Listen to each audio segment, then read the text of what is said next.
జై తెలంగాణ. ఇవాళ నీట్ రాసినటువంటి అభ్యర్థుల తల్లిదండ్రులందరూ కూడా మమ్మల్ని కలవడం జరిగింది. వారందరూ కూడా పాపం ఇందిరా పార్క్ దగ్గర పెద్ద ఎత్తున ధర్నాలు ప్రదర్శనలు చేస్తున్నారు.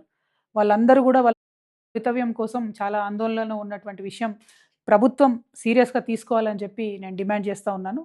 ప్రధానంగా మన తెలంగాణ రాష్ట్రం తెచ్చుకున్నదే మన తెలంగాణ భవిష్యత్తు తరాలకు న్యాయం జరగడం కోసం.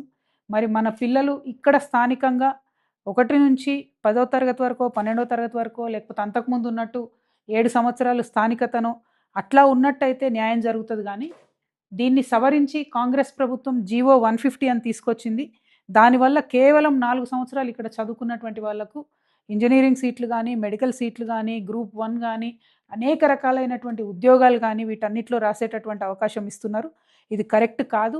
స్థానికంగా మన తెలంగాణ బిడ్డలకే మరి మన తెలంగాణ ప్రభుత్వం ఖర్చు పెట్టి ఇన్ని ప్రభుత్వ వైద్య కళాశాలలు ఏర్పాటు చేస్తే అందులో 1500-1600 సీట్లు కూడా బయట వాళ్ళకి వెళ్ళిపోయే పరిస్థితి ఉన్నది. ఇవాళ ఇప్పుడు కౌన్సిలింగ్ జరుగుతుంటే తల్లిదండ్రులందరూ కూడా ఆందోళన చెందుతూ ఉన్నారు. మేము ప్రభుత్వాన్ని డిమాండ్ చేస్తూ ఉన్నాం, ఇప్పటికిప్పుడు మీరు జీవో రద్దు చేయలేకపోయినా సప్లిమెంటరీగా మీరు ఇచ్చేటటువంటి 4 ఇయర్స్ స్థానికత ఏదైతే ఉందో దాన్ని మీరు చెక్ చేస్తూ కనీసం 1వ తరగతి నుంచో 4వ తరగతి నుంచో ఒక 7 సంవత్సరాలు మన తెలంగాణలో చదువుకున్నటువంటి పిల్లలకు ప్రయారిటీ ఇవ్వాలి. దాన్ని మీరు గవర్నమెంట్ మీరు సవరించుకునే ఆస్కారం ఉంటుంది. నీట్ ర్యాంక్కి దాన్ని అనుసంధానం చేసుకొని మరి స్థానికత బేస్డ్ మీద అడ్మిషన్స్ ఇవ్వాలని నేను డిమాండ్ చేస్తున్నా. ఆల్రెడీ నీట్లో ఉండడం వల్ల మనకు 15% సీట్లు పోతున్నాయి, 615 సీట్లు పోతున్నాయి దాదాపుగా. నీట్ ఉండడమే కరెక్ట్ కాదని మేము తెలంగాణ రక్షణ సేన నుండి భావిస్తున్నాం. ఏ రాష్ట్రానికి సంబంధించి ఆ రాష్ట్రంలో వాళ్ళ మెడికల్ బోర్డు ఉంటేనే అక్కడ పిల్లలకు న్యాయం జరుగుతుంది, తల్లిదండ్రులకు న్యాయం జరుగుతుంది.